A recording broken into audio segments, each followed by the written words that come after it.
Naciste en Nueva York, ¿cómo fue eso? No sabía ese dato cuando...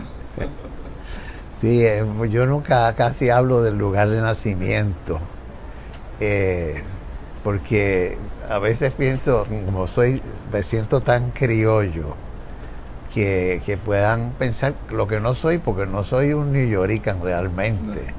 Yo nací en Nueva York porque mi papá se radicó allá por un tiempito y tenía pues un negocio que le fue muy bien de fotografía, alquiler de ropa formal para boda, todo lo concerniente a boda. Entonces allí estuve mis primeros 2 o 3 años Ah, o sea que no y fue, después volvimos para acá. que fue meramente por una Sí, cuestión accidental. exactamente. Me crié en Puerto Rico realmente, pero aprendí un poquito de inglés aún en esos añitos. Antecedentes musicales, personas en la familia, ¿de dónde algo de que vinieron? Sí, bueno, tengo mi abuelo, tengo un abuelo naranjiteño que, que fue guitarrista y compositor. Claro, en el caso de él no era un músico entrenado, pero yo he copiado algunas de sus valses. Inclusive fue maestro de Paquito López Cruz, mi abuelo. ¿Cómo se llama? Mi abuelo se llama Aurelio Ortiz. Ortiz. Aurelio Ortiz. Yo soy Ernesto Correro Ortiz.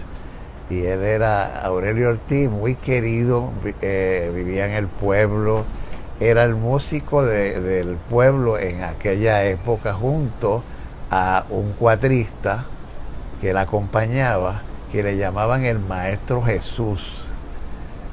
Fíjate que siendo esa tradición linda, siendo músicos, eran músicos, ellos se consideraban músicos clásicos. Yo he oído cosas de mi abuelo, escrito, que él se veía como un clásico porque tocaba danzas, polcas, mazurcas. Era nuestra música clásica. Bueno, sí, Perfecto. aunque todo era de oreja, pero tenía un entrenamiento auditivo, parece que oía muchas de esas músicas, fue lo más que le tiró. Y ellos tocaban, el Maestro Jesús y Aurelio, mi abuelo, en todas partes. Y yo cuando iba a Naranjito, una de mis primeras influencias, que era chiquito, era verlos a esos dos músicos, que todo el mundo iba a la casa a oírlo. Entonces yo decía, esto parece bien importante. Y entonces empecé oyendo valses y mazurcas. Así fue mi entrenamiento en la familia con la música, mi primera experiencia importante. ¿Y cómo fue entonces la guitarra? ¿Cómo llega? ¿Tú quisiste o fue tu familia te dijo, mira, toca? Sí. Bueno, yo quise, y además siempre me quedó algo del abuelo que tocaba guitarra. Y claro, después nos pasó a todos. Casi yo creo que todos los guitarristas clásicos tenemos una historia en común, por lo menos de mi generación, que fue después de oír a Andrés Segovia. Andrés Segovia, que hacía unas maravillas en la guitarra, un instrumento pequeño, pero polifónico, que no necesitaba ningún acompañante. Y ahí nos enamoramos de la guitarra un montón, entre ellos Egúrbida, mi querido amigo Egúrbida, Juan Sorroche y otros tantos. ¿Fue una visita de Segovia a Puerto Rico o los discos? Los discos más bien, los discos. Después yo creo que él vino en alguna ocasión, pero fue los discos. Sí, sí, los discos que nos impactaron. Eso se puede hacer en una guitarra. Se puede a uno acompañar a la vez. Como es un instrumento tan pequeño, creíamos que no podía acompañarse. Estaba leyendo, un poquito fuera estaba leyendo que era una persona, de lo que leí, bien generosa, porque Guillermo Venegas, Guillermo, una vez sí. tocó algo y le dijo, oye, quiero escucharlo, pueden ir mañana a mi hotel porque quiero seguir escuchándolo. Y creo que a Miguelito Arcadio le voy a dar clases gratis, venga para España conmigo, o sea, una persona muy... Andrés Segovia. Andrés Segovia, muy, o sea, Sí, una persona sí. a su altura venga, escuche a alguien por ahí, le diga, te voy a dar clases gratis, vente conmigo. Sí, sí. Fíjate, ahí tú mencionaste, sin querer queriendo, a otra personalidad que nosotros escuchamos, aunque ya estábamos por la vertiente clásica, Sorroche, Úrbida y yo, que éramos los que estábamos en esa época, cuando oímos a Miguelito Alcaide, que dominaba ese requinto y la guitarra grande, como le dicen, nos quedamos perplejos. Y todo eso nos enamoró de la guitarra, porque este es un país donde hay una tradición guitarrística popular impresionante. Impresionante. Sí, sí. Bueno, seguimos entonces. ¿Las primeras clases fueron con Rubiano o tuviste algo previo? Bueno, yo empecé con un discípulo de Rubiano, que era Molinari de apellido. Era bastante cerca de donde yo vivía, en Río Piedra. Y después él me dijo, yo creo que ya te debes de ir con Rubiano, que Rubiano está fuerte y vivo. Llegué donde Rubiano y ahí estudié, yo no sé si años, y ahí coincidimos Sorroche, Leonardo, entre otros. Tocamos con la orquesta de la Rondalla de Puerto Rico, que se llamaba, y lo que más hacía era música clásica, aparte de danza y otras cosas. Y ese fue nuestro primer gran maestro, Jorge Rubiano, colombiano, bogotano con una cultura impresionante, aunque le faltaban algunos dedos, partes de dedos, él nos enseñaba la técnica maravillosamente. Claro, después todos nosotros nos fuimos a estudiar afuera, qué sé yo, pero a otros maestros, pero ese fue el gran principio de todos nosotros. De su filosofía, de nuevo, esto en parte de esta entrevista es para redescubrir un poco de Rubiano, que no se ha escrito mucho. De esos conjuntos, ¿sabes? Todo ese contacto con él, que es lo más que se queda uno de la filosofía musical. Sí, yo te diría que la pasión por los instrumentos de plectro y pulso, porque él era laudista, él enseñaba cuatro también.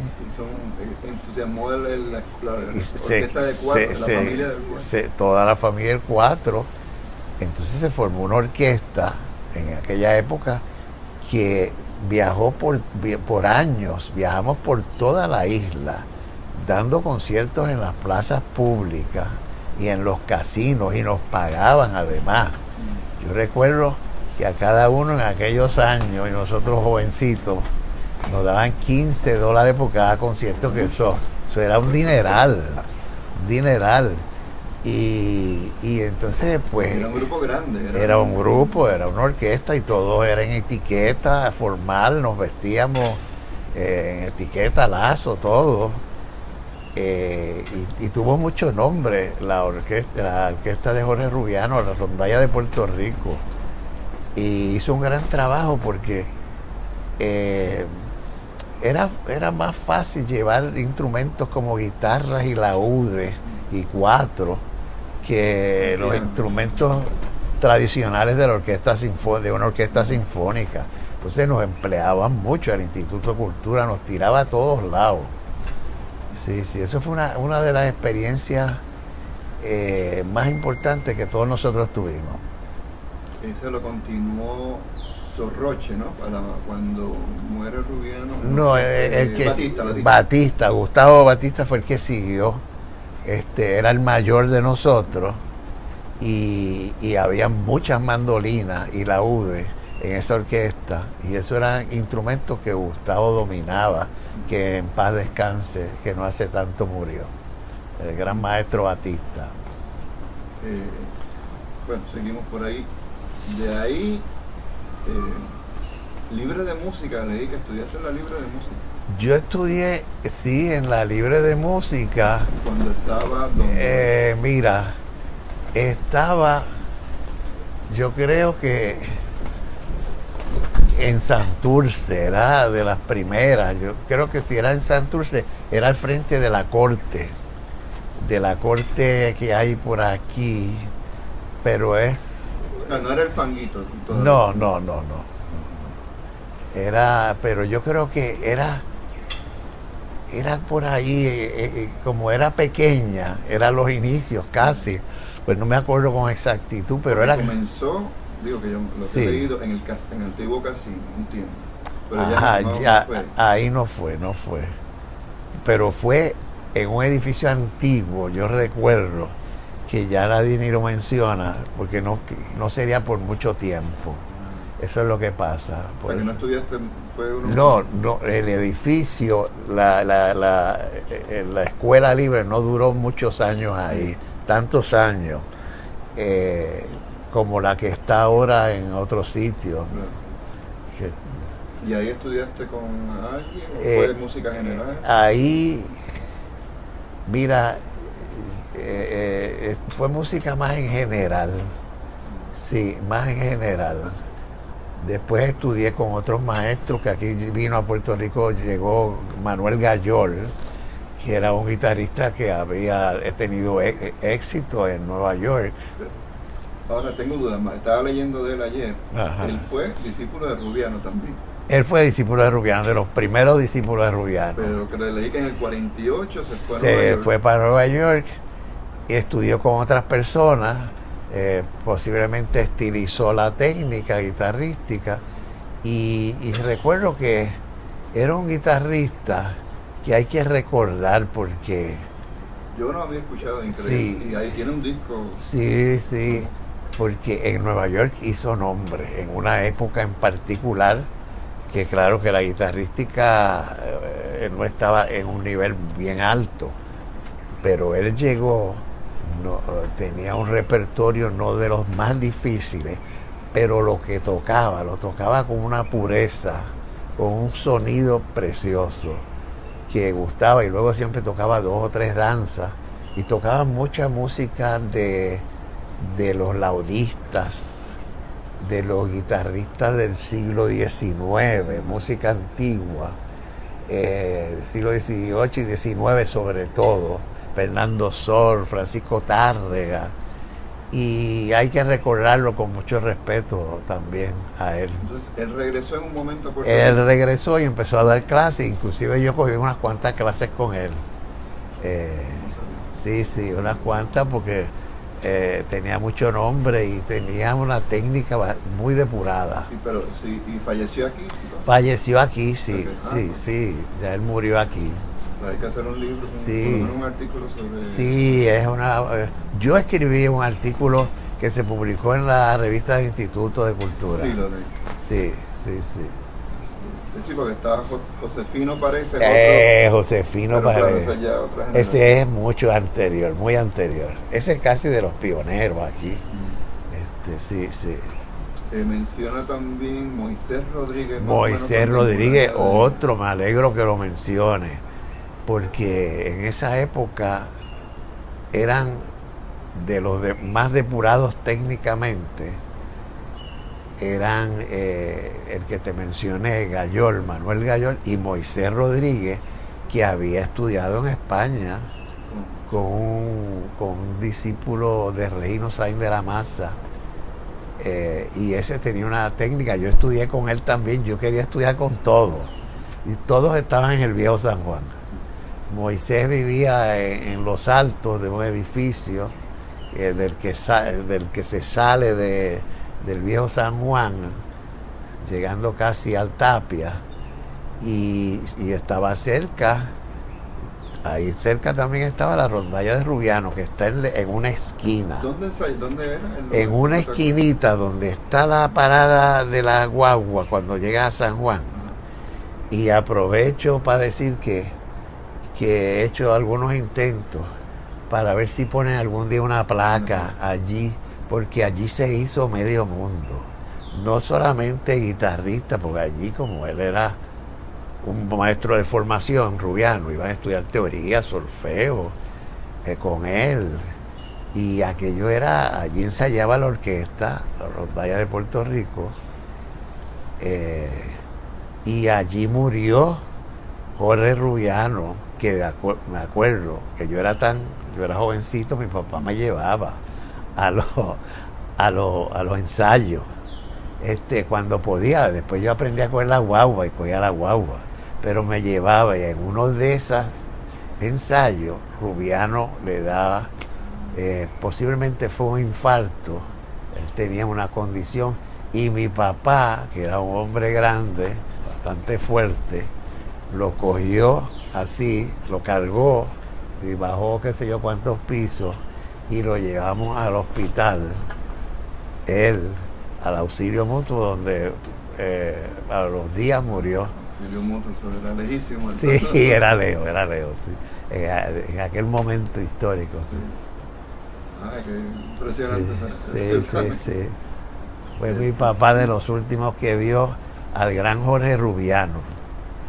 O sea, que quedaba así en la Plaza de Colón. Sí, más o menos, era justo en la Plaza de Colón, en una esquina, el segundo piso, ahí estaba la Rondalla de Puerto Rico, y es que a mí me encantaría que algún día pusieran "aquí vivió y prácticamente muere" Jorge Rubiano, el gran maestro Jorge Rubiano, que después yo me enteré que Jorge Rubiano era muy conocido en Latinoamérica, porque él tenía un cuarteto que tocó por todas partes de instrumentos de pulso y plectro, ¿verdad? Laúdes y guitarra, y tocaban en todas partes. Rubiano llegó aquí con un nombre. Él, creo, lo que leí, no sé si fue que él estaba de gira, tocaron en Puerto Rico y él se quedó aquí. Decidió quedarse como tanta gente. O sea, no siguió la gira, y se quedó. Sí, se quedó aquí. Y se quedó en el viejo San Juan. Nunca vivió en otro sitio. Sí, que era lo más que era cónsono con él, porque él tenía sus matices como europeo, ¿verdad? Sí, que fue en 1919, que todavía no existía nada de condado, ni exacto. apenas estaba. Sí. El viejo San Juan le iba perfecto, porque es de las cosas más europeas, de los lugares más europeos que hay, donde está el supermercado aquí, donde está la cosa aquí, el teatro aquí, lo tenía todo al lado. De ahí, Conservatorio de Música. De ahí, cierto, no.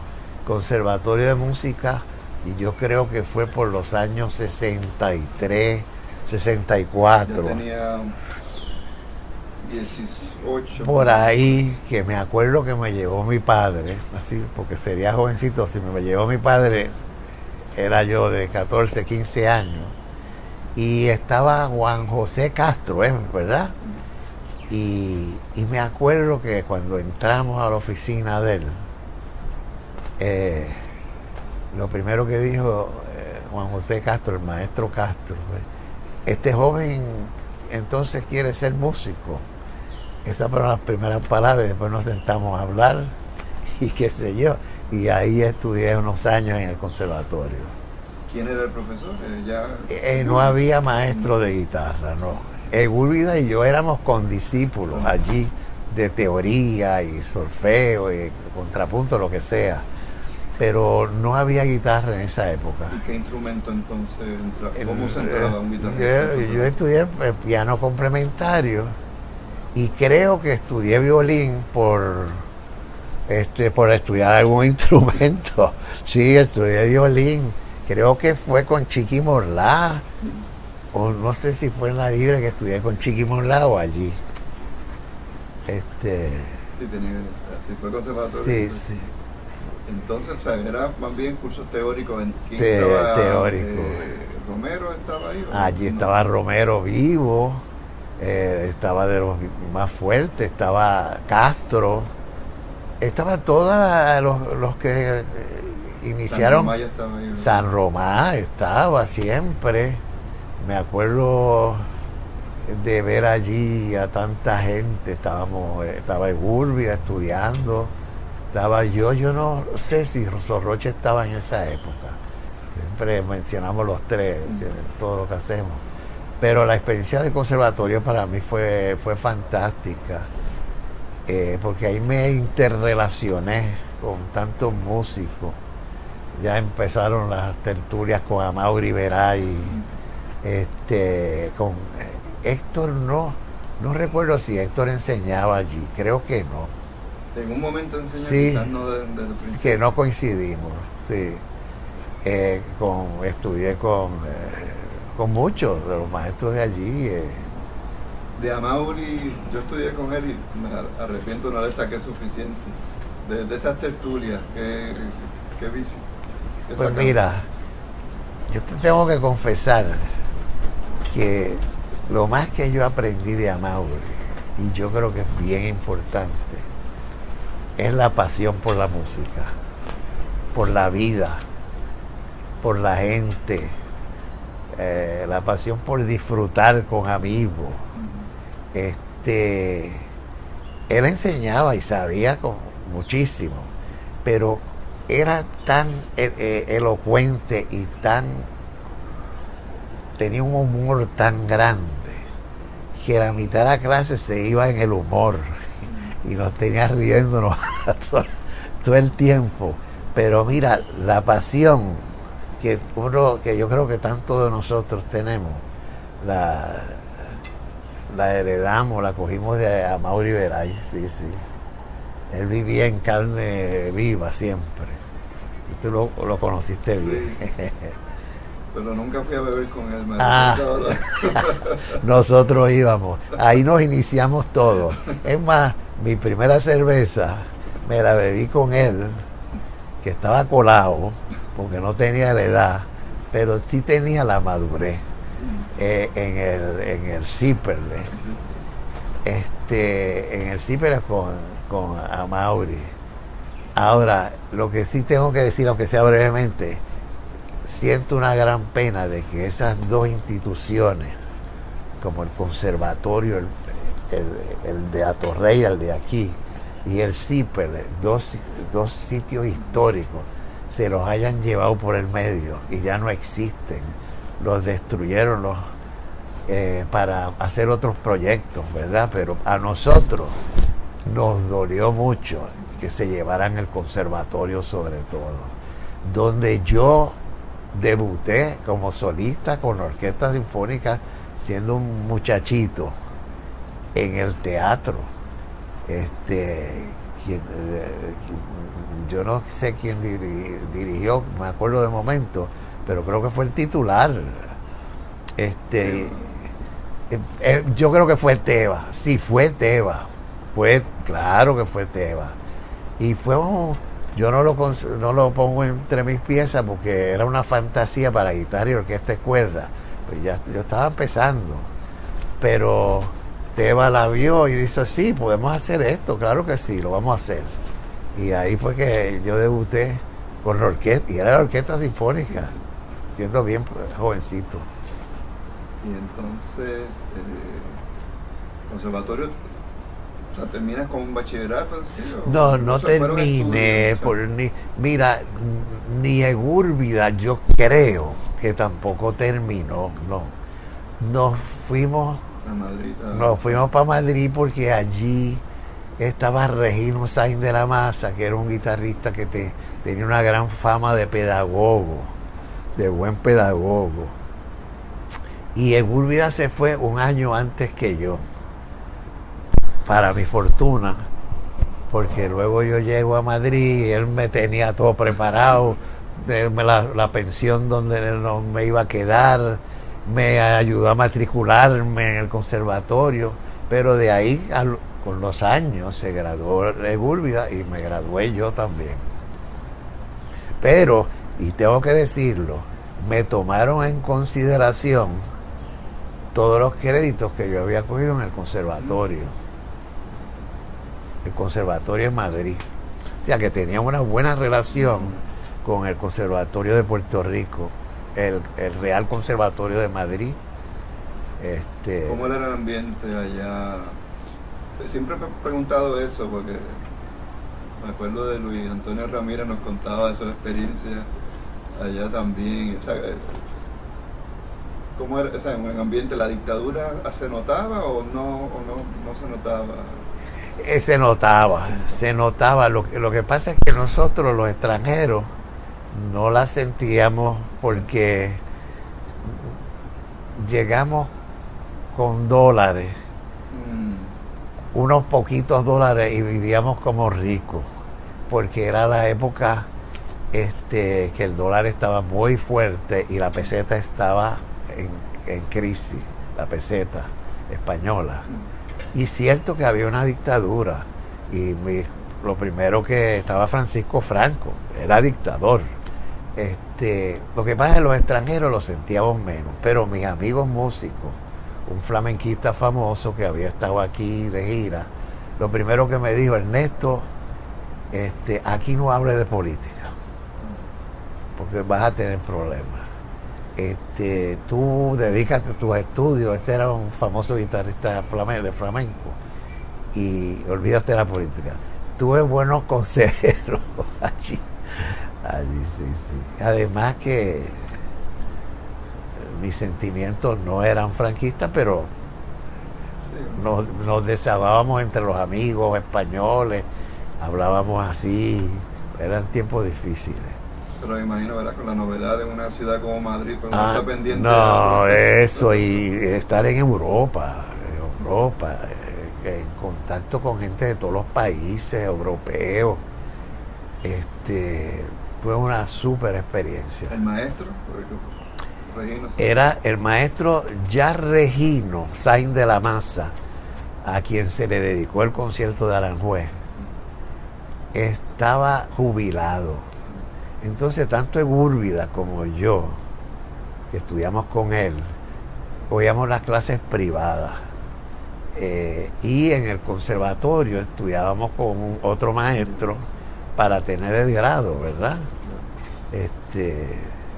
¿Y cómo era él como maestro? Regino era bien severo, bien fuerte, muy bueno con nosotros los latinoamericanos. Quería mucho a Puerto Rico, había estado en Puerto Rico, conocía a muchos puertorriqueños, y fue una buena bienvenida estudiar con ese maestro que era amigo de todos los grandes. Porque él tenía una fama tan grande, Regino Sainz de la Maza, a quien se le dedicó el concierto de Aranjuez. Imagínate, solo todavía lo elevó más. Y tenía muchos estudiantes extranjeros. Entonces, lo de compositor, ¿ya habías escrito algunas piezas? Ya, ¿O seguías? No, ya yo estaba escribiendo hacía tiempo, cositas por mi cuenta. Entonces, no cogí clases de composición, pero cogí clases con unos maestros que habían dado composición en el Conservatorio de Música, y me gradué de guitarra. Claro que había que hacer otros cursos, y muchos de los cursos del conservatorio me los acreditaron, fíjate. Y hice mi carrera y me gradué. El primero que se graduó fue Gúrbida, y después yo. Entonces Gúrbida se vino, yo me quedé solo, sin él, mi gran amigo de toda la vida. Y nada, estudié composición con unos maestros privados, pero más composición la estudié cuando me fui para Italia.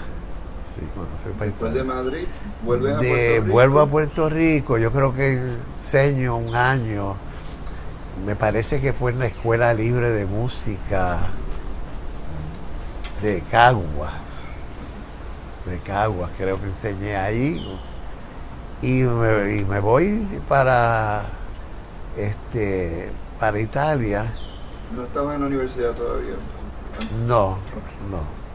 Que leí algo ayer. Pero... Puede ser que haya estado un semestre o algo así. Porque leí que como que estaba en la universidad, Sí. pero que se va para Italia. Estuve un semestre académico, algo así, y me voy para Italia. Pues allí me dediqué ¿Por más qué que... Italia? ¿Alguna conexión?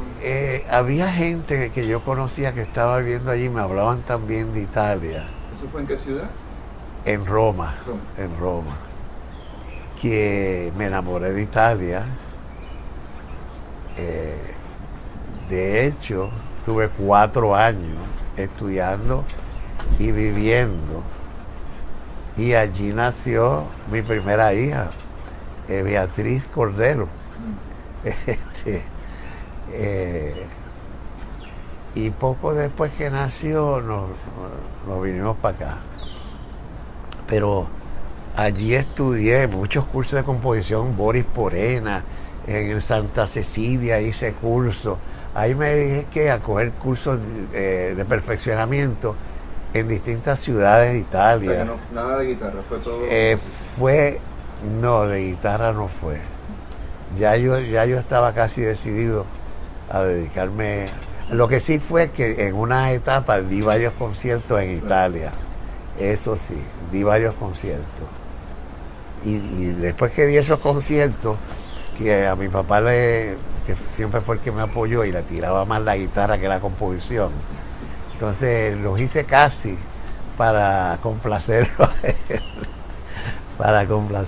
Entonces le mandaba los programas de las distintas provincias que tocaba allá o estados en Italia. Siempre un tema que siempre me interesa, pues, siempre soy medio frustrado en eso de la composición, la metodología. O sea, porque sabemos que la creatividad pues, no se puede enseñar, pero de los maestros que tuviste, ¿qué fue las mejores metodologías que entiendes tú para enseñar composición? Bueno, provocar la composición. Mira, antes que se me olviden los nombres, estudié con Boris Porena y Roberto Cayano. Fue mi principal maestro, que había también estado en Puerto Rico. Y yo no sé si llegó a enseñar un tiempito aquí. Era napolitano. Ahí fueron más privadas, porque ya yo me había graduado, no tenía necesidad de graduarme de nuevo de un conservatorio. Entonces las clases eran privadas, muy bueno, esa gente tenían una técnica tremenda, mucha armonía. Entonces después de armonía, forma y análisis, y ahí es que uno empieza a saber cómo se debe desarrollar una pieza ya de más envergadura, ¿verdad? Y todo eso lo estudié con ese Roberto Cayano y lo maduré cuando me voy de ahí. La verdad es que he estado estudiando muchos años. Me voy a Nueva York después de estar 4 años en Italia y estudio con Julián Orbón un año, y ahí aprendí muchísimo con Orbón, porque ese era un gran compositor y un gran fumador, nunca me olvida. Era el único hombre que yo he visto que se fuma un cigarrillo detrás del otro, o sea que las clases mías eran entre humo.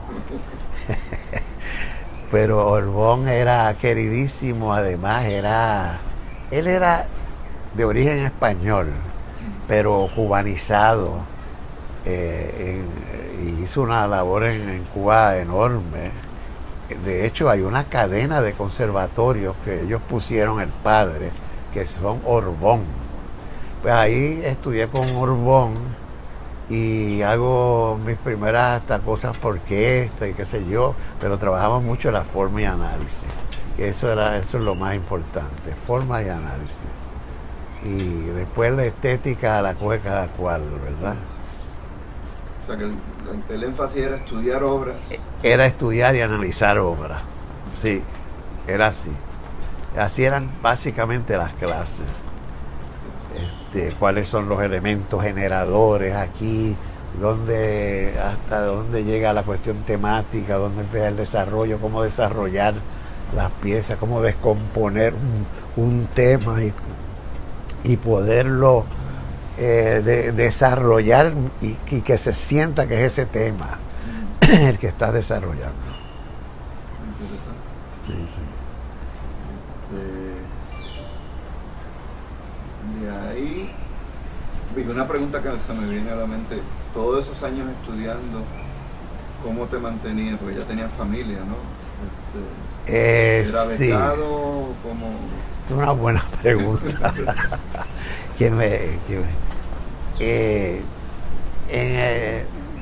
Yo recibí algunas becas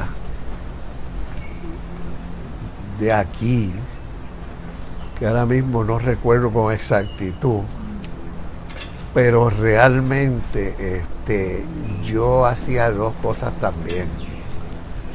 Por ejemplo, en Nueva York, estuve un año estudiando con Julián Orbón. Yo monté en mi apartamento, ya en ese momento estaba casado y estaba Beatriz. No, estaba Beatriz, estaba Cecilia, mis dos hijas. Entonces monté una escuela en el apartamento y tenía un discípulo detrás del otro, y eso me ayudó a poder vivir en esos apartamentos que son tan caros en Nueva York. Y pues siempre tenía discípulos privados que me ayudaban y no lo voy a negar, una beca de mi santo padre que me ayudó tanto, sí. Claro. Sí. Bueno, Nueva York, después entonces... Nueva York, ya Puerto Rico.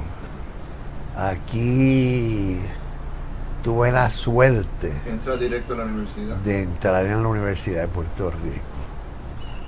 Entro en la Universidad de Puerto Rico y ahí estuve 30 años hasta que me jubilé. 30 años fue una experiencia maravillosa, tuve muchos discípulos. Allí, ¿cómo era eso? Yo leí que creo que fue en el 65 que se empezó el departamento en sí, de música. Ajá.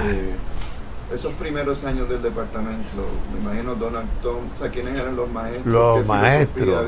Ahí tú diste como uno de los primeros, Donald Thompson.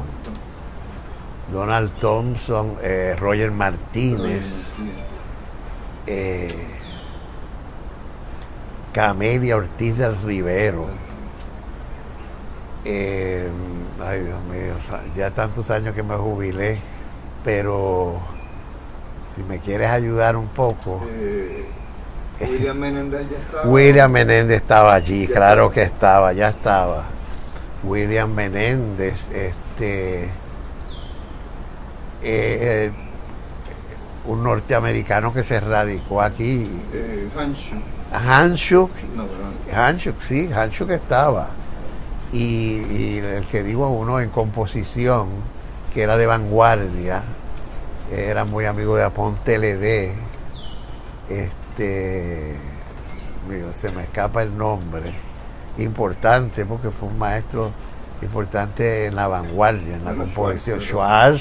Francis Schwartz. Sí. ¿No lo había mencionado?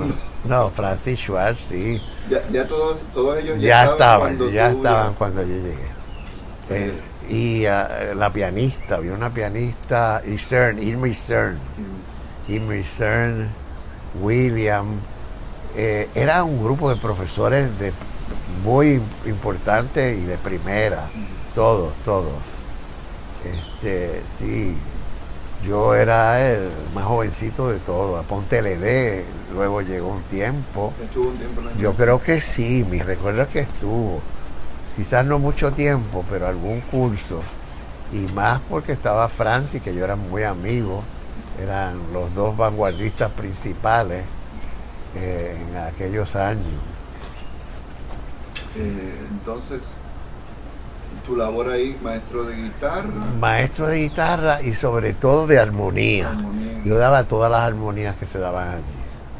Sí, las armonías. Ahí di forma y análisis, di composición, también di todas esas clases.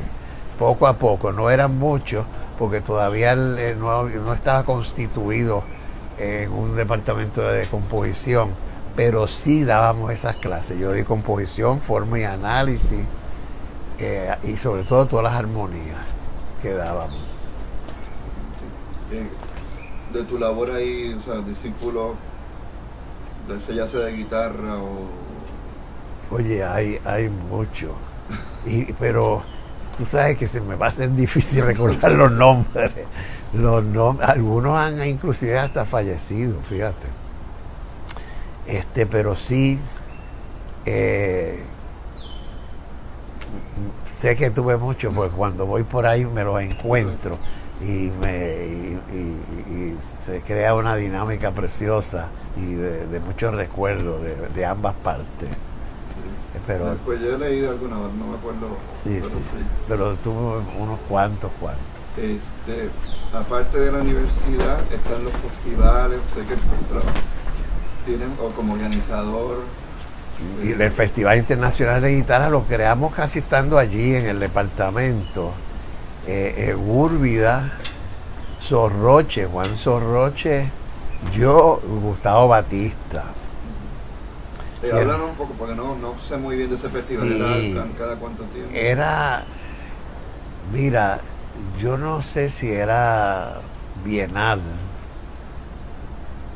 porque anual quizás era difícil, pero nosotros trabajamos con mucha ilusión para ese festival que me han mencionado una quizás de las aportaciones más importantes que ese grupo como Sorroche, Úrbida, Batista y otro más que me he podido olvidar, que hicimos, organizar unos festivales internacionales donde casi vinieron los principales maestros a dar clases y a dar conciertos aquí.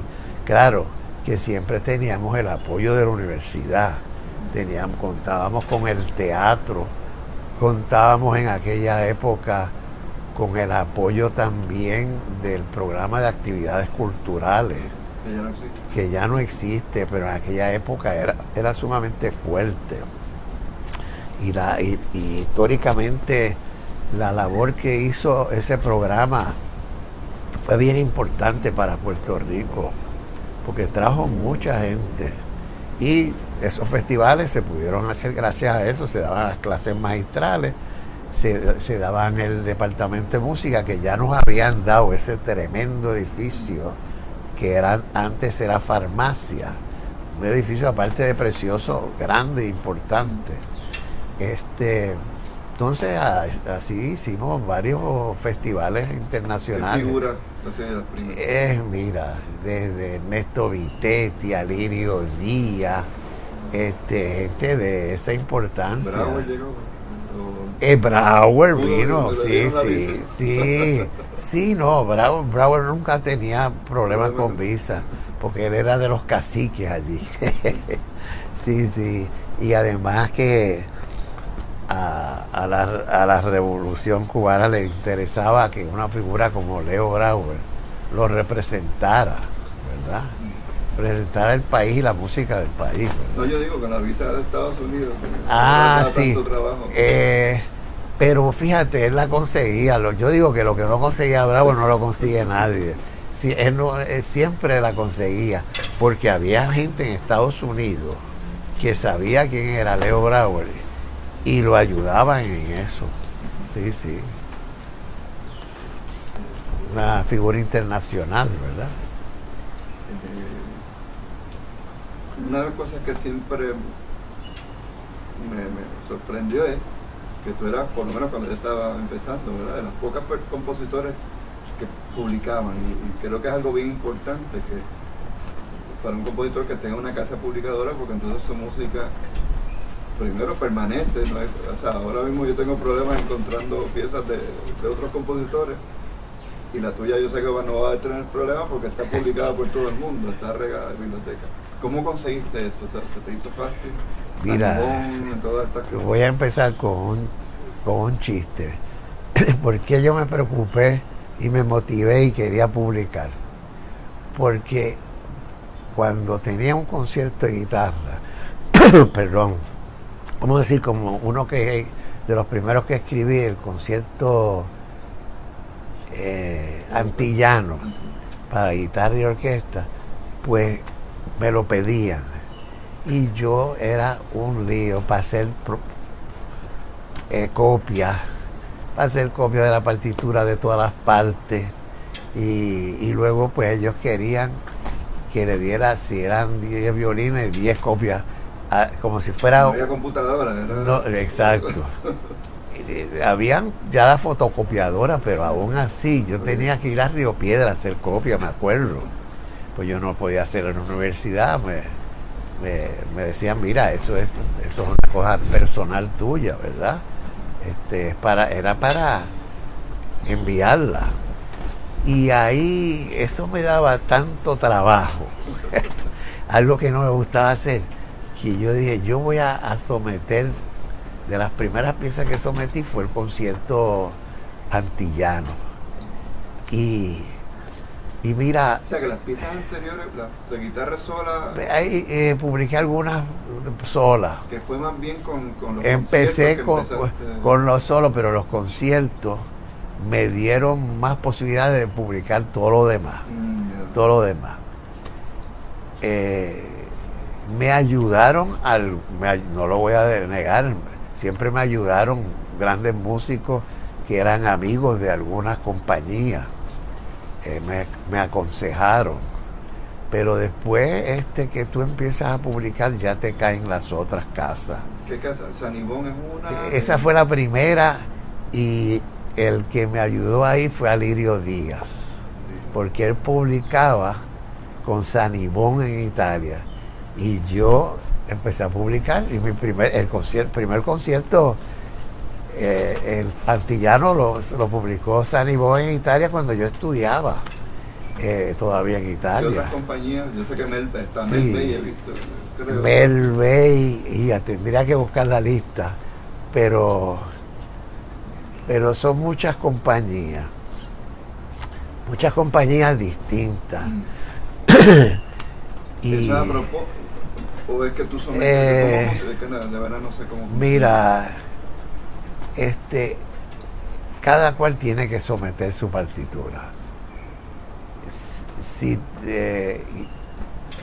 tiene el autor, la compañía, lo primero que se plantea, ya yo tengo experiencia, es si esto va a ser factible, se va a vender o no. Yo tuve la suerte de que casi todo me lo publicaban por una razón, porque yo, por una cuestión personal, yo nunca estuve en las vanguardias grandes. Siempre fui muy melodista, muy tradicional, porque además tocaba un instrumento tradicional, ¿verdad? Y así son más o menos la mayoría de los guitarristas en aquella época. Y tuve suerte porque muchos de los intérpretes me apoyaban. Me apoyaba Lirio Díaz, me apoyaba Ernesto Vitetti, me apoyaban mis maestros de composición. No era así, no era tan fácil al principio. Ahora me atrevo a decir que sí, que tengo todo publicado y no tengo que hacer una sola fotocopia. No tengo que hacer una foto sola. Cuando me escriben, qué sé yo, Facebook, y me dicen que si le puedo mandar las partes, qué sé yo, que eso está publicado. Yo no trabajo, ni sé, yo no sé ni cómo encontrar esa partitura ahora. Pero pues la suerte fue que tuve personas que de temprana edad me apoyaron. Uno de los más que me apoyó tocando mi música fue Alirio Díaz, que en Italia era el guitarrista más famoso que existía. Entonces gente así me apoyó, y otros tantos. Ahora que hablas de influencia, el estilo, ¿verdad? Claro, la guitarra, pues como dices, se presta más, no se presta tanto a la tonalidad ni a esta. Se puede hacer, ¿verdad? Se puede, pero la mayoría, gran parte de los instrumentistas y los guitarristas prefieren la música que no sea tan atonal. la mayoría.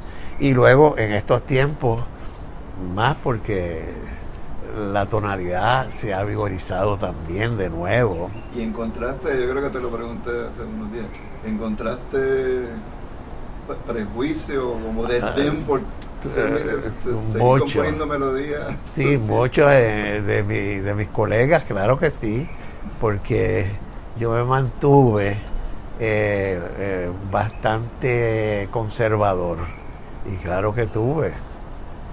Yo me imagino que me habrán llamado el Vivaldi. No solamente tonal, sino usando folclore cuando ya eso todo el tiempo, porque mira, todas las artes es un giro, vuelven a su punto de partida, es un ciclo, la vanguardia esta se va y luego, mira, ahora estamos en una época de las mejores desde hace años, que ya la gente no se preocupa tanto de la vanguardia, que si es de vanguardia. Lo que se preocupa es por la música, si le gusta, si comunica. Porque yo recuerdo cuando vino la vanguardia, el atonalismo, tú no estar en esa onda, te miraban así por encima del hombro, ¿verdad? Era una cosa terrible, tú no estar en la vanguardia. Eso pegó tanto desde Cage para acá y nunca lo pude hacer. Tuve que ser honesto conmigo mismo, no lo siento, pero no lo hago. Y hice unas cosas más de vanguardia, las tengo, por ahí se tocan, porque aunque sean medias de vanguardia, siempre hay un hilo conductor, siempre me gustaba de una forma clara. Y sí tengo ciertas cosas que tienen asomos atonales, claro que sí que las tengo, pero no. ¿Y qué compositores estudiabas así como decías, ay, me gustaría hacer algo en este estilo? ¿Quiénes fueron tus héroes así? Pues mira, bueno, cuando empecé, mi héroe era el del concierto de Aranjuez, Joaquín Rodrigo. Ese todavía concierto no ha sido superado. Ese lo tocaban en los tiempos de vanguardia, en el atonalismo lo tocaban. ¿Por qué? Porque es un concierto bien hecho. Es un concierto hecho con sinceridad, fuera de querer estar en un tiempo de moda. Eso es lo que yo siento, porque yo soy español, decía Joaquín. Soy español, yo soy y yo trabajo mis orígenes. Y ese concierto no ha sido superado. Ese concierto se sigue tocando, es un clásico. Lo importante por eso es ser honesto con uno mismo. No es fácil cuando vienen estilos distintos en distintas épocas. Yo considero, por ejemplo, el mismo Campos Parsi, ¿verdad? Campos Parsi. Se empezó haciendo música electrónica, pero claro, uno echa de menos pero terminó con lo suyo, siendo uno de los compositores más avanzados, para mí más importantes de Puerto Rico. Pues la obra de él importante es la que fue sincera. Con eso hay que tener cuidado. ¿Qué otra figura así internacional? Diablo, me cogiste medio dormido. Por ejemplo, cuando empezaste con las obras grandes, el género del concierto, obviamente Rodrigo, el concierto de violín, ¿algún otro a quién más estudiaste para? Mira, siempre la escuela inglesa, todos esos compositores que salieron de Inglaterra me impactó mucho. Walton, eran tantos y esos nombres exóticos que no me acuerdo, que la música que es de vanguardia de Inglaterra que había me encantaba. Muchos de esos compositores. Palau en España, que escribió un concierto tan bello. de momento me voy en blanco. Sí, a mí está curioso que digan los ingleses, porque los ingleses son modernos sin dejar de ser melódicos. Y sin dejar uno toca su música. Tú tienes toda la razón. Uno siente que está bien, o sea, se siente cómodo tocándolo, porque para esto ya estoy. Fíjate que esos fueron los más que me impresionaron. Que me cogen. No son revolucionarios. Pero la música llega. Y tienen una personalidad propia.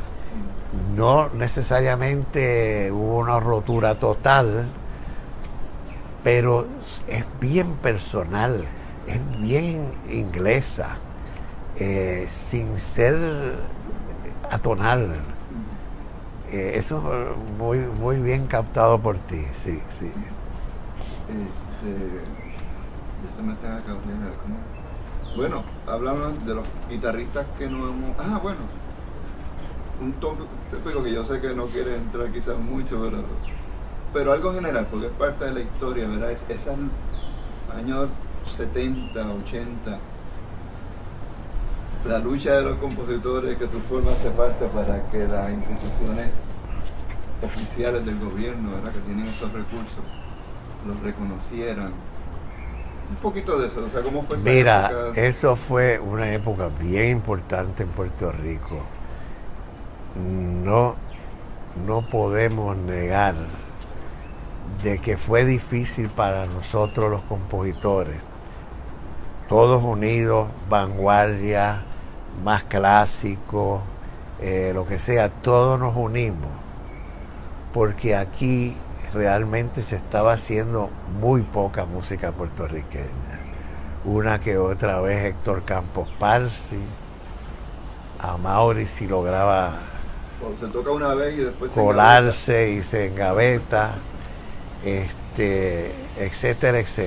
Entonces, por necesidad, nos unimos todos los compositores, todos. En este movimiento, como eran los mayores, los mayores en edad y en experiencia, estaba un poco a la vanguardia ahí Aponte Ledé, que vive bastante cerca de aquí, ¿cómo se llama? Francis Schwartz, estaba Carlos Vázquez, Carlos Cabrel, estaba Ernesto Cordero, estaba William, se me va a olvidar, William Ortiz, en fin, todos, eran muchos compositores y todos eran bien entusiastas y importantes. Y luego teníamos el apoyo de los estudiantes, hasta que dijeron, espérate, es imposible, hay que darle cabida, sea nos guste la vanguardia, o encontremos aquellos muy clásicos, o no nos guste lo que hacen, pero son los compositores de Puerto Rico, que yo creo que estaban haciendo una música excelente en aquella época. Era sencillamente una falta de amor a lo que se hace aquí. En aquella época, por influencias de algunas personas que no necesariamente tenemos que nombrar, pues se pensaba que lo de Puerto Rico no tenía mucho valor. Había un sentimiento así, pero hasta que se rompió, ya se hablaron de cosas técnicas, legales, porque es una función de esta orquesta tocar, de esta institución, apoyar, hasta por reglamento estaba, y no se estaba honrando. Y se rompió, gracias a Dios, con esa época oscura que se sufrieron todos los compositores y por ende muchos intérpretes que les gustaba hacer la música de los compositores puertorriqueños. Campos dio también su batalla, Mauri Veray, Francis Schwartz, Aponte Ledé, es que son tantos, William, Carlos Vázquez, Carlos Cabrel, Ernesto Cordero, como dije, pero fueron tiempos tristes, gracias a Dios ya superados. ¿Crees que ahora, bueno, está Sí, mejor, se hace sí. suficiente? ¿O por Sí, eso? ha habido una apertura importante, importante. Todos siempre uno quisiera más, pero de que la apertura ha sido importante, ha sido. Y estamos contentos porque si se niega una obra a tocarla, es porque alguna cuestión técnica que no quieren una programación de tal para este concierto, de tal, pero no, ya esos tiempos No se es el fueron. prejuicio ese Tanto recalcitrante. para los compositores, exacto, no era así, como para los intérpretes, porque también los intérpretes sufrieron mucho. Se prefería siempre todos los extranjeros, hasta los intérpretes. Era una época como bien colonial, ¿verdad? De triste recordación. Sí, sí. Bueno, pues dejamos eso. Eso ya, cuando hable con Aponte. Aponte te va a echar una buena descarga. ¿Cómo ves la guitarra hoy en día en Puerto Rico? ¿Qué hace falta o estamos bien? La guitarra, igual que en todas partes del mundo, es de los instrumentos que más matrícula tiene en las instituciones musicales, tanto en conservatorios como en escuelas libres de música o equivalentes a las escuelas libres de música. La guitarra es uno de los instrumentos más populares que hay. Finalmente logró salir del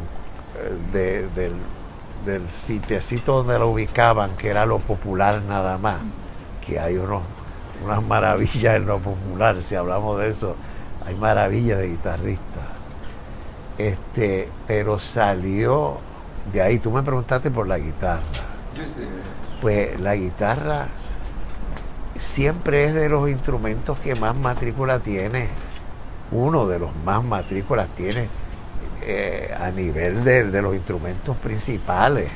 La guitarra tiene una popularidad grande y es porque es un instrumento que es pequeño y a la vez es polifónico. Es una maravilla. Tú no necesitas un acompañante con la guitarra. Por eso Segovia hizo la carrera que hizo con ese pequeño instrumento y tantos otros. O sea, la guitarra en todas partes en Europa es de los instrumentos de más matrícula. Por lo tanto, el repertorio ha crecido mucho. Pero yéndonos a Puerto Rico, por ejemplo, está la labor, no sé si él sigue, José Antonio López en Mayagüez. Sí, José Antonio López. No estaba, pero él hace un gran trabajo en Mayagüez y es un defensor de la guitarra y de su música. Y ¿Usted cree que hay suficiente de eso? Sí.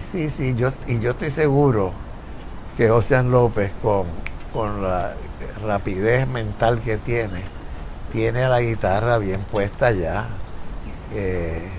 Aquí en San Juan vamos a pensar nada más que en el conservatorio, la institución principal del país de música.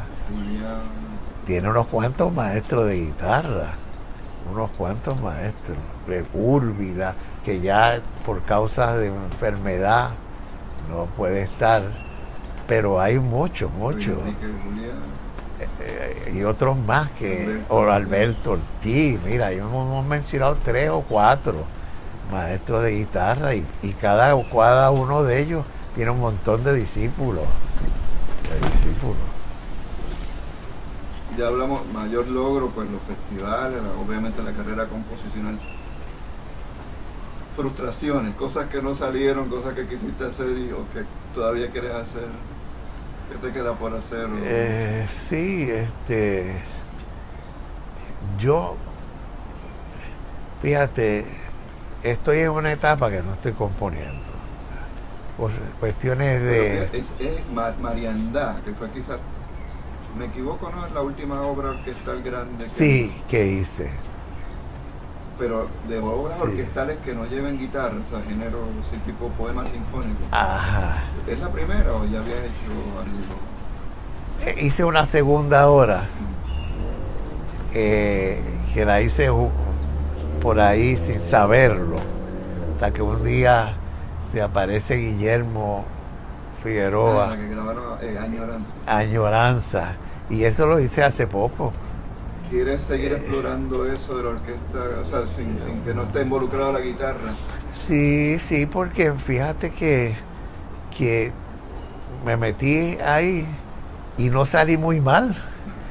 Bueno, tienes también No salí muy mal. el concierto de flauta para Tengo un concierto de flauta, tengo un concierto de el oboe, de oboe, ¿verdad?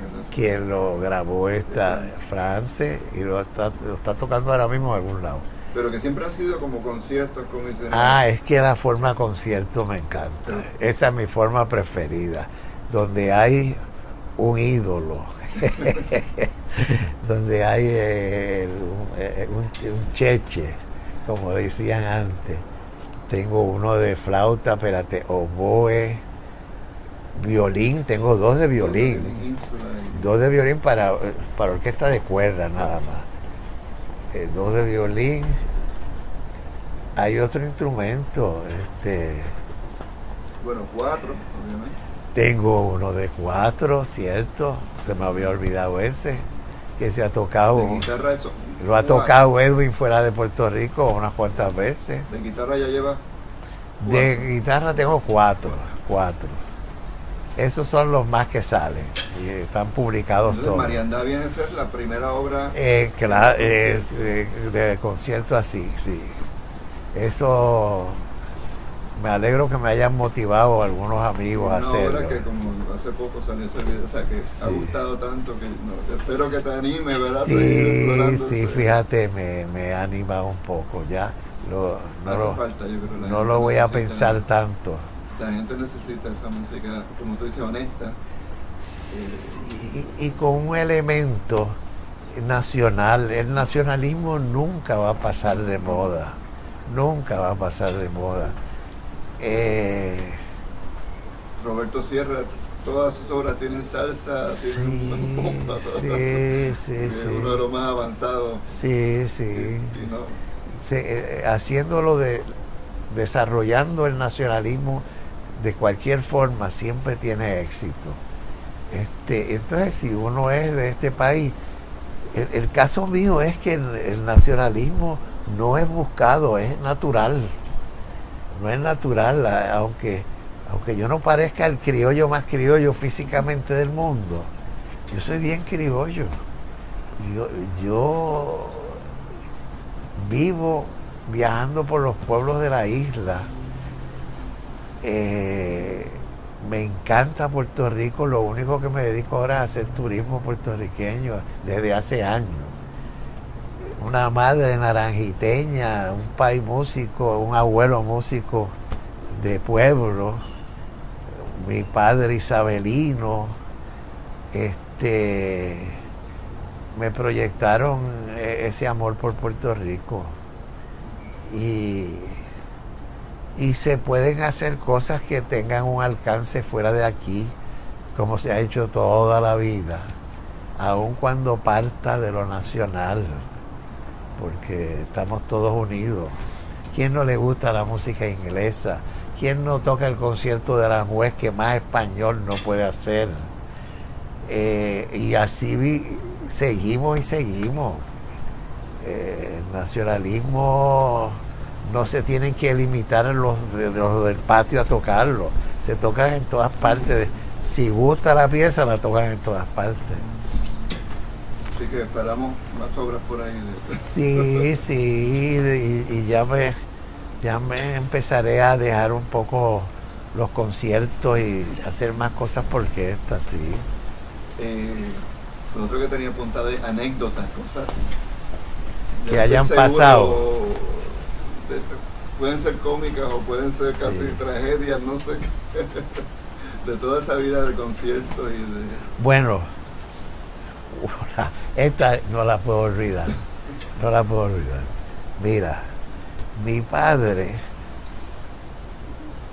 era un amante de las artes tremenda. Era un hombre de negocio. Y él puso aquí unas tiendas que después mi hermano desarrolló, que ahora se llaman Leonardo's. Pero mi padre siempre trabajó en el mundo de la ropa, formal de caballeros y de mujeres de boda. Entonces, ¿qué pasa? Mi mamá no trabajaba. Es una anécdota. No trabajaba. Fuera de la casa, ¿no? Fuera de la casa, exacto. No trabajaba. Era ama de casa y ahí tenía trabajo en bruto. Tú tienes razón. Pero como no tenía mucho dinerito, mi papá a veces era un poco tacaño con ella. Pues ella le llevaba algunas etiquetas de las tiendas, las metía en un sitio privado y formó una tienda en casa de alquiler, y él viviendo en la casa. Pero entonces ella le cogía la medida a la persona. Y si tenía que subirle las mangas o bajarle las mangas de los pies, los pantalones, todo lo que hacen en todas las tiendas. Pues pasó que le cogió la medida a varias que iba a alquilar y las distribuyó mal. Se las llevaron en su suciecito, confiando que todo estaba bien.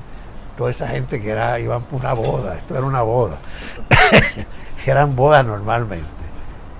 Y es que yo creo que yo nunca me he reído tanto cuando esa gente llegan y se vistan justo momentos antes de empezar la boda y los pantalones le llegaban acá y acá. Eso fue que a mi madre le dijeron 20.000 cosas. ¿Tú estabas ahí presente? Yo vi todo con ese escándalo cuando llegaron con las quejas y desde entonces no alquiló una etiqueta más. Y lo que hacía era que iba y buscaba, cuando mi papá se estaba bañando, que dejaba el pantalón colgando, y abría la cartera y le sacaba unos billetitos de 20 normalmente, y ahí, porque era duro con ella, no con... Eso es una cosa que siempre me ha hecho reír mucho, pero no tiene que ver conmigo, bueno, con mi madre. Pero así de consciente. Bueno, no, yo fui una víctima. Yo debutaba como solista con la rondalla de Puerto Rico, en qué sé yo qué pueblo. Era jovencito. Y yo fui una de esas víctimas de la etiqueta, sí. Y entonces las mangas blancas acá que llegaban y la etiqueta por acá. Yo fui víctima en mi debut como solista con la rondalla de Puerto Rico. Así, oye, se me había olvidado eso, Dios mío. ¿Y cómo, ahora volviendo, cómo era la recepción? Yo sé que hasta Probarte creo que los presentó, ¿verdad? Mira, la rondalla de Puerto Rico. O sea, se llenaban los conciertos. A nosotros nos tomaban en cuenta en esos pueblos como si éramos una gran orquesta, como si fuera la sinfónica. Y claro, y en esos años todos jóvenes, éramos todos jóvenes, habían unos menos jóvenes, pero la mayoría eran jóvenes. Había muchos que eran casados ya y todo. Y yo recuerdo, íbamos todos en etiqueta y esos ensayos y el repertorio era lindo y tocaban bien. El respeto que había por la rondalla de Puerto Rico, que se habla poco de ella hoy en día, pero que hizo casi como un trabajo sinfónico, ir a todos esos pueblos de la isla, cuando no hay que cargar, porque teníamos esa ventaja, desventaja en algunas cosas, pero que éramos nada más que guitarras, mandolinas y laúdes. Entonces eran fáciles de cargar y de subir. Y nosotros nunca se me olvida cómo nos respetaban como una orquesta sinfónica importante. Había un silencio absoluto. Y casi siempre tocábamos en las plazas públicas, a veces en los casinos también. Había, ¿se amplificaba o era el sonido natural? Mira, era sonido natural. Había amplificación para el que hablara y dijera las cosas, pero no se amplificaba. Que yo recuerde, no, sí. Había tal silencio en esa época de mucho respeto, que eso fue una época de gloria. Entonces, yo recuerdo que a mí me llegaba, en cada concierto nos pagaban, se distribuía, si era 300, 400 que le pagaban. Yo recuerdo que yo recibía 15 pesos en cada concierto. Y con 15 pesos yo hacía un montón de cosas en aquella época. Con 15 pesos. Y viajé por toda la isla con la rondalla de Puerto Rico. La rondalla, después se cogió el nombre Rubiano, Jorge Rubiano. Sí, no, eso fue una experiencia, ¿cómo se llama? Cuando es de muchos instrumentos, ¿cuál es el término? ¿Ah? Sí, es colectivo, importante, uno no puede estar de solista todo el tiempo. Eso me ayudó para la composición, todo. Ese es un problema, muchos guitarristas no tienen mucha experiencia, cuando van con una orquesta no pueden seguir al... Sí, sí. Tú has dirigido guitarristas. Sí. En una parte que ahora se me olvidó, la canción de arte. Eso es lo más que yo he trabajado. Exacto, la parte más. Yo me atrevo a decir que he escrito tantas canciones. ¿Cómo es ese proceso de...? Mira, eso... La canción es algo... ¿Tú sabes cómo empezó rápido, ese amor por la canción de arte? Por Luisita Rodríguez Padín. Era una soprano bien activa en Puerto Rico, que trabajaba en WIPR, que vivía por el condado. Luisita Rodríguez fue mi maestra de uno de los géneros que yo más he cultivado, el más que he cultivado. El más que yo he cultivado. Me enseñó a todas las cosas, cómo componer para voz. Ella era un músico tremendo. No había nada que ella no leyera a primera vista. Nada. Entonces, yo teniendo una soprano de ese nivel musical y intelectual y como intérprete, pues me fui por la canción de arte. Entonces, las docenas de canciones que yo le escribí a Luisita. Decía, esto es bueno. No me decía. Después que yo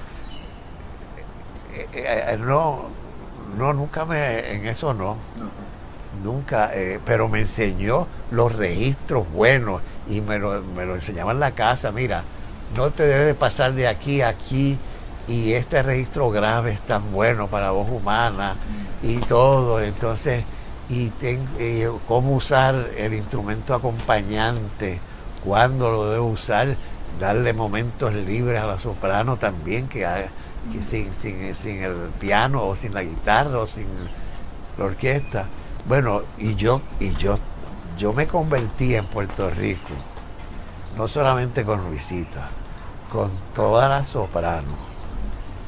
Después se añadió una que era muy famosa, en aquella época la más famosa, que estaba casada con un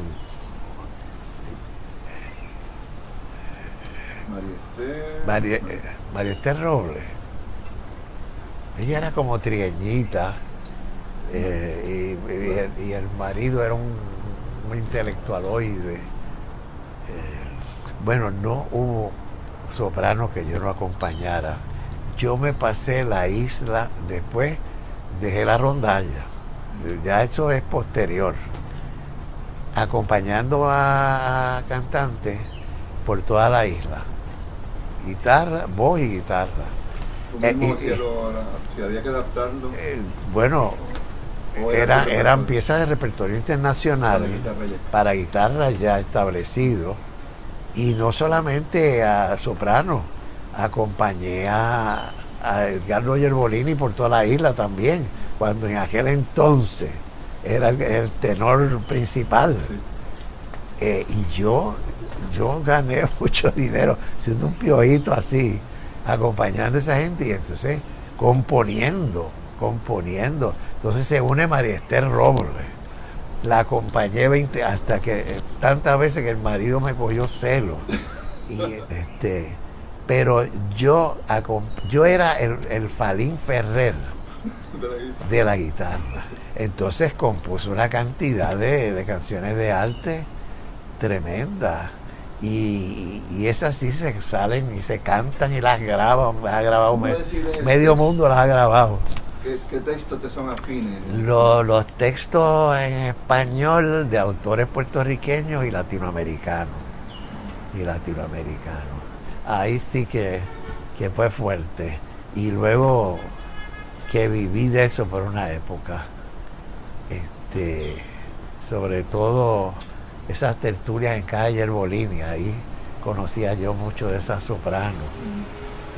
Porque Yerbolini vivía por aquí cerca, en una urbanización, y eso era una sala como esta de grande, con piano de cola, y ahí cantaba todo el mundo. Y ahí iban todos los artistas, desde Madame, que él le decía Madame, a Saldaña, Rafael Enrique Saldaña. Ahí fue Toño, pocas veces. Frida, me acuerdo de Frida Stuve, que iba también mucho allí, que era medio aristócrata. y cantaba también, pero no, allí. María Esther Robles, la hermana de Diplo, Camelia iba allí.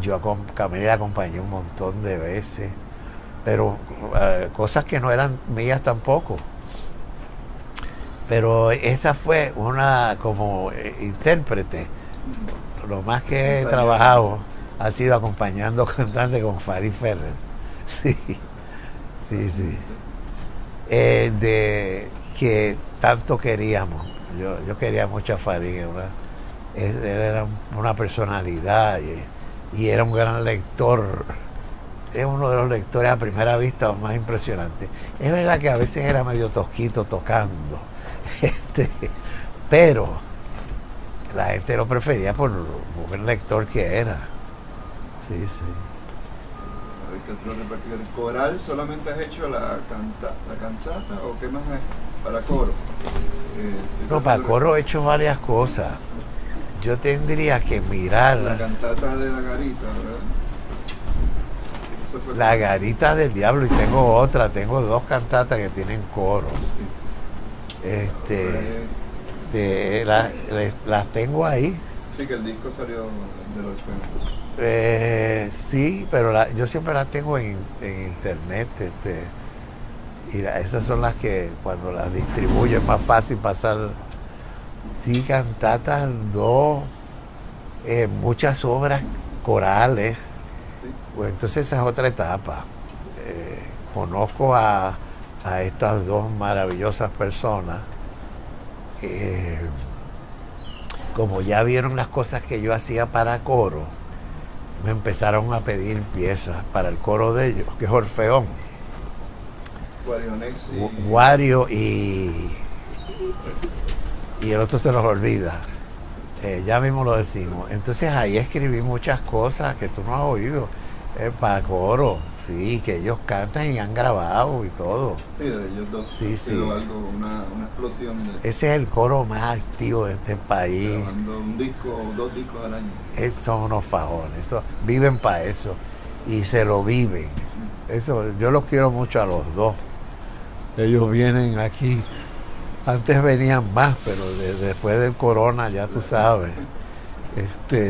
Así que tienes una obra, o sea, de coro a capela. Sí, coro a capela, sí. Tengo bastantes cosas. Y grabadas. Deja ver si tú... Yo tengo te mando algunas para que las Hay tengas. que hacer un catálogo de todo eso. Sí, sí. ¿Tú has hecho, tienes un Yo, catálogo? yo creo que hay algo, luego lo descontinué,